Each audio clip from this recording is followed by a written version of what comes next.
Hai guys, Assalamualaikum. Okay, sekarang ni kan musim banyak penyakit influenza, COVID. Macam-macam lagi lah dengan ditambah-tambah pula dengan cuaca yang tak menentu sekarang ni. Sekejap hujan, sekejap panas, sekejap mendung, betul tak? Sampaikan dengan cerita, katil dekat ward tu dah penuh dengan kes-kes influenza. Okay, biasanya kalau influenza ni, simptom dia salah satunya mesti ada batuk. Lepas batuk mesti ada sesama. Lepas sesama ada sakit tekak pula. Ada kahak, ada gatal-gatal tekak. Okay, cara nak mengatasi dia, I nak share satu produk ni, which is Fresh and Cool. Okey, ini ubat untuk sakit tekak, untuk sesama, untuk gatal-gatal tekak, untuk batuk. Okey, boleh cuba yang ni. Okay, Fresh and Cool ni, bahan-bahan dia natural.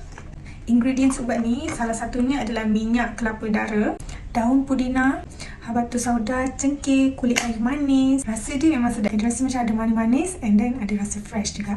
Okey, nak guna senang je. Spray je 2 kali. Ni. Memang rasa fresh, ada rasa mint dia tu memang best. Yang paling bagus, ubat ni takkan buat kita rasa mengantuk, lemah, lesu macam ubat batuk yang ada dekat klinik tu. Okey, tak. Dia tak mengantuk. Saiz botol ni sangatlah convenient sebab 30ml saja. You just letak dalam bag and bawa je pergi mana-mana. Rasa tak selesa, sakit tekak ke apa, spray je. Senang kan? Boleh beli untuk sesiapa yang ada masalah sakit tekak, sesama dan sebagainya. Ataupun simpan je buat stok kan. Mana tahu ada anak cucu yang ada influenza ataupun ada simptom-simptom, boleh spray je and guna.